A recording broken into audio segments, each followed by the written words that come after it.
You have to think about, do you want it over a fiber line? Do you want to have a satellite? I mean, these are all the things that you have to consider when building even So this is where your technology vendor partners are really important in this. You've got to staff for them, you've got a budget for them, you've got to partner with them to create this technology. Yes, I'd like to go back to your original question about staffing.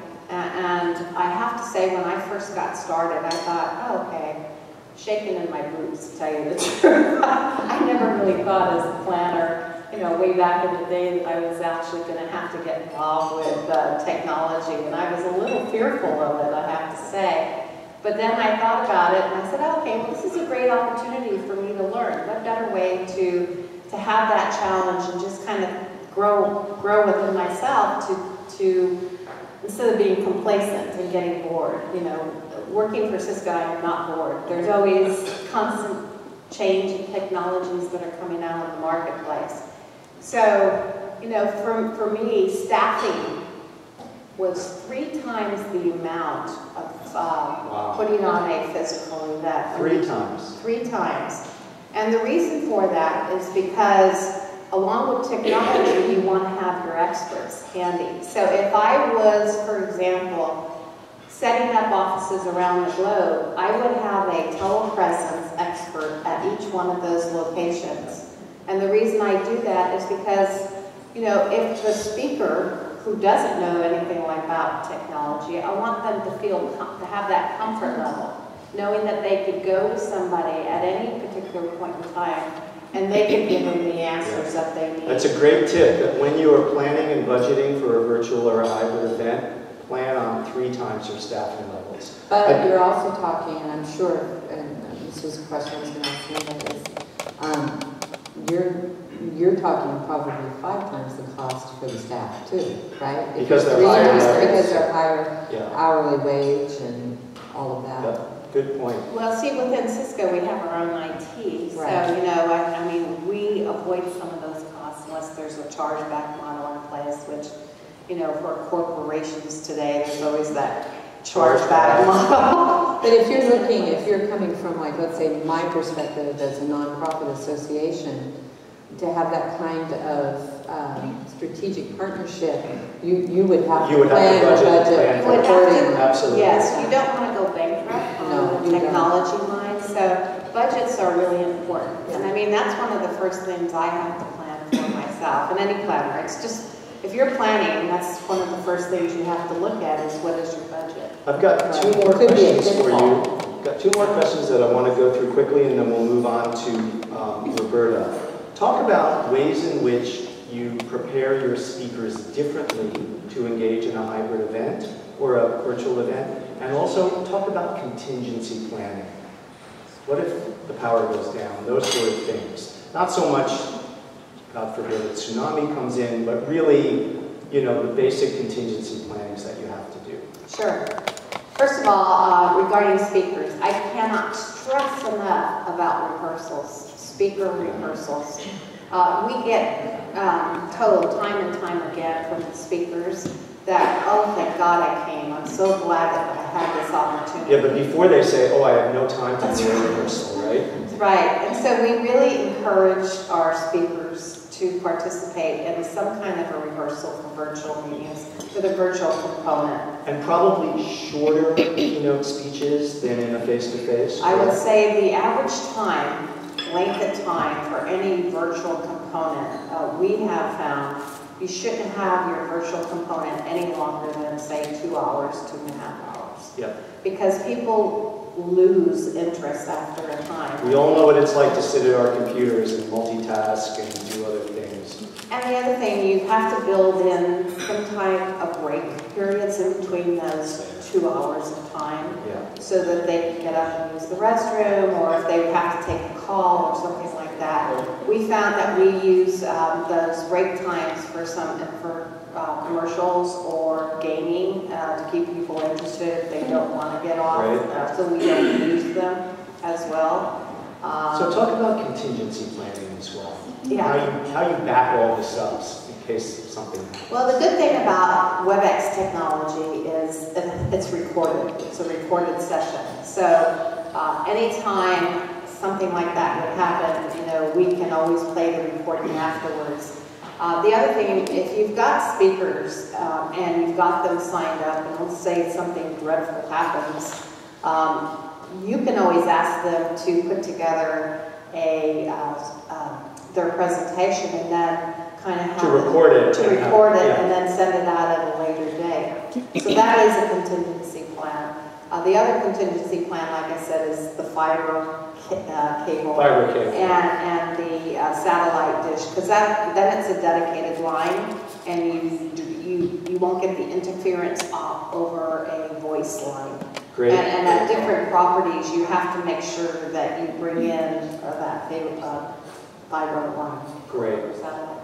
So let's move over to Roberta, who has an amazing amount of experience planning both in her world. Previously, before she was an executive director, she was the meeting professional for ISMRM, so it's a great testament to the elevation of our industry where a meeting professional becomes an executive director. So both in your role as an executive director and previously as a meeting professional, you've been doing meetings all over the world. What at the highest level is different when you're planning in Vienna or Melbourne or Singapore from planning in San Francisco or Dallas or New York? Well, the number one thing is your budget goes through the roof, because facility rental is, for our annual meeting, we can go from almost zero in North America to over $1 million just for the facility rental. That'll get your attention. Right, and yet we can't raise our registration rates significantly enough to cover those expenses. So what we find is that we have this 4-year rotation.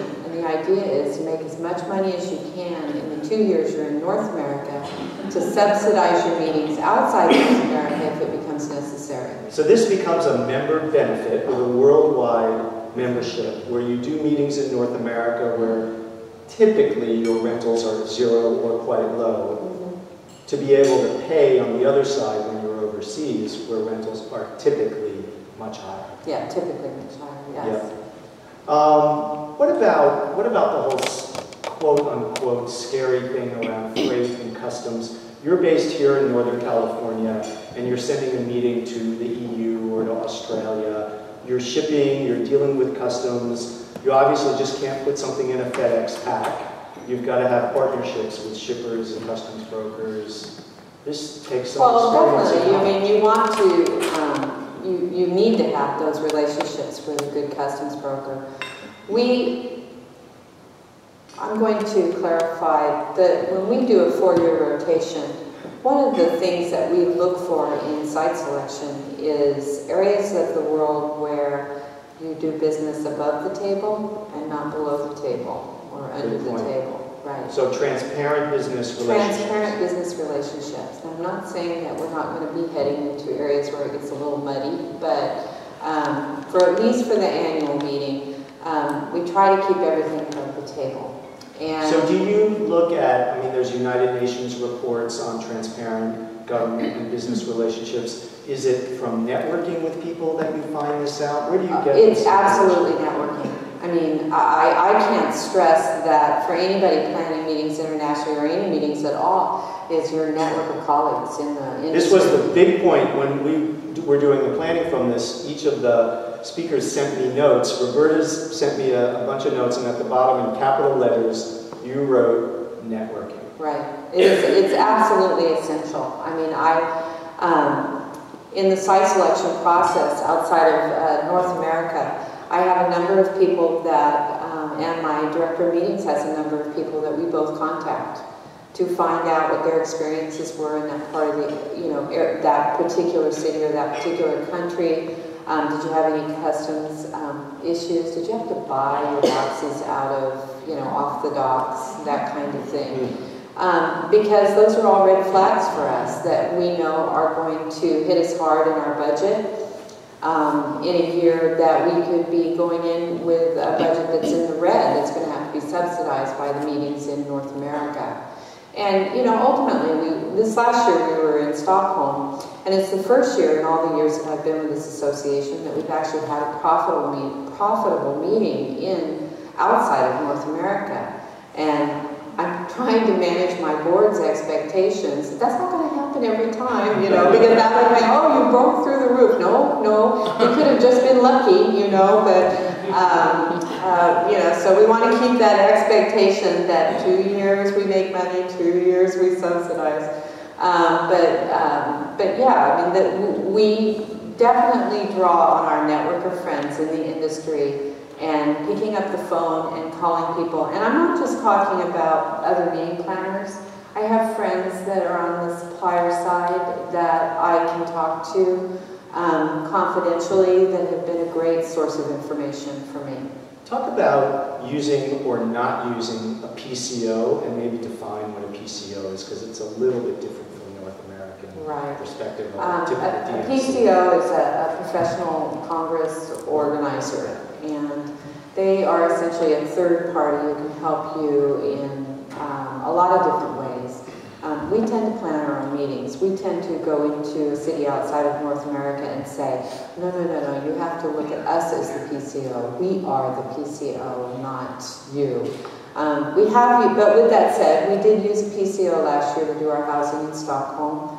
I would imagine that if we were to take a meeting to China, that we would end up using a PCO for certain things to help. For the benefit of local knowledge.